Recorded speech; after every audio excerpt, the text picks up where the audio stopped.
The momentum's on my side. Is it though? Oh, it is. It is on your side. Some VR games make you feel like a god, while others make you question why you put on a headset. But Clone Drone in the Hyperdome somehow manages to find that sweet spot right in the middle. If you're not slicing through enemy robots like a mechanized gladiator, you're making friends and enemies that can directly impact the endgame. I admit, that's impressive. But it was a lightning round, Sparky. So, training wheels will be off soon.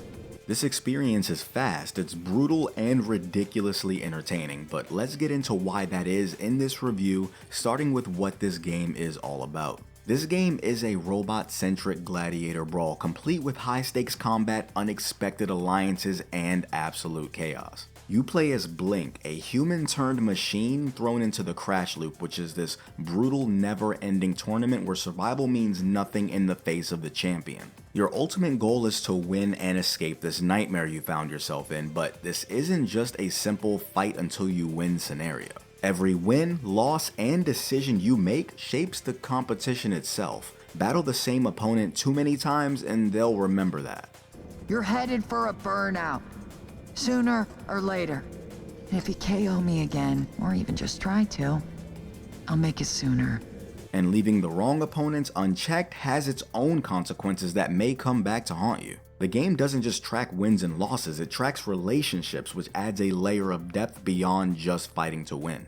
Getting KO'd doesn't mean a hard reset or game over screen either, because losses don't feel forced against some overpowered boss. Instead, the story moves along even if you lose, adjusting based on your successes and failures. Maybe you made a critical mistake, or maybe you just got outplayed, but either way, the competition keeps moving. It feels seamless, and that pacing is what makes this game so immersive. Well, not just that, the mechanics are a solid part of this game as well. Like I said earlier, combat in this game is fast-paced, brutal, and high stakes, but it's not mindless. As Blink, your main ability is teleportation, letting you zip across the battlefield in an instant. But before you start thinking that limitless teleportation would make fights quick and easy, this game won't let you teleport directly into an enemy's face, and to balance things out, your normal movement is incredibly slow. You can sprint, sure, but once you get the hang of it, blinking just feels like the natural way to move. As for weapons, they're all laser-based tools that can cut just by making contact. There's no need for exaggerated swings because as you slice the competition, even shallow cuts will hurt them.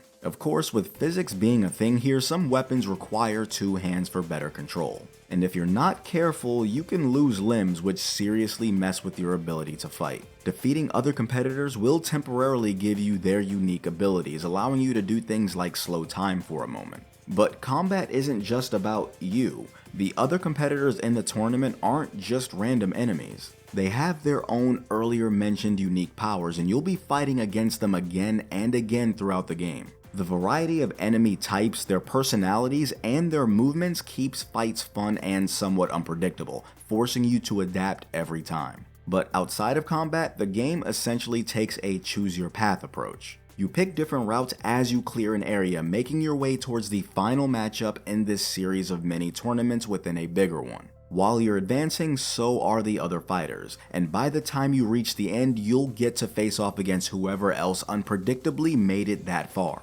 Everything about these mechanics just feels so intuitive and fun, and I could go on and on about them, but we should move on to the elephant in the room. As you've already figured out, no doubt, Clone Drone in the Hyperdome has won numerous awards for ultra-realistic visuals. In all seriousness though, the pixel-inspired style might seem like a step back, almost like Minecraft Gladiator Edition, but it just works. Everything in this game is distinctive, which is exactly what you need in a fast-paced arena brawler. The clean shapes, the bright colors, and the exaggerated animations make it easy to track the action, even when things get chaotic.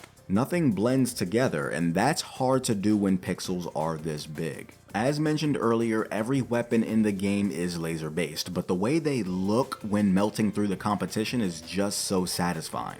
The way enemies look when breaking apart, the sparks flying on weapon clashes, it all adds a genuine layer of excitement. Even slicing through simple obstacles, which you'll be doing a lot of, feels good thanks to deliberate visual feedback.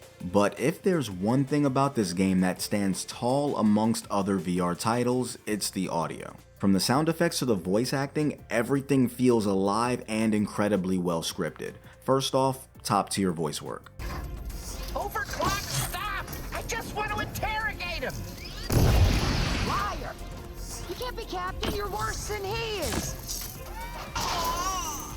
No! The crash loop is packed with competitors, each with their own distinct personality, and voice acting really sells those personalities. I didn't know not speaking was part of your whole thing.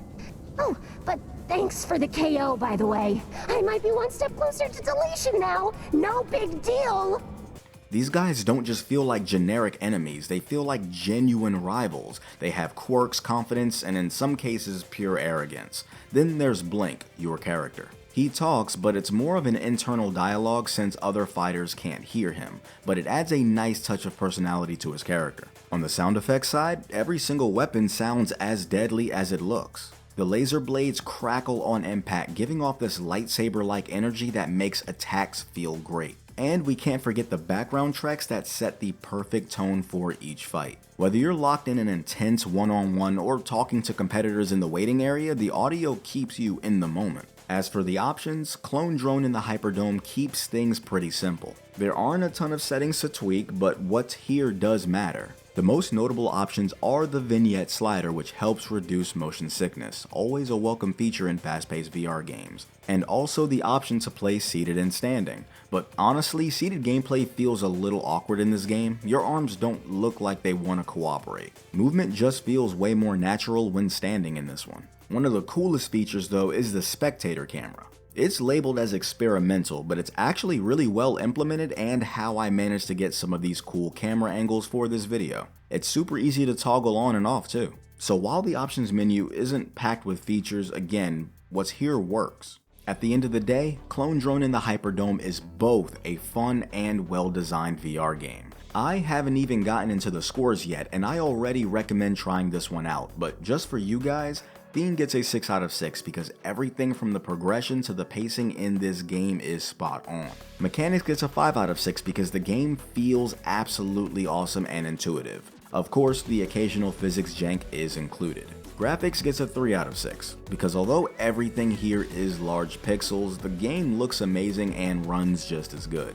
Audio gets a perfect 6 out of 6 because the entire sound experience here is exceptional. And Options gets a 3 out of 6 because there's not a lot to work with here, but there's enough to be satisfied. The elements in this game work together to pull you into this chaotically fun experience. So much so that Clone Drone in the Hyperdome has earned a spot on my VR Games Worth Your Money playlist, which you should definitely check out if you haven't.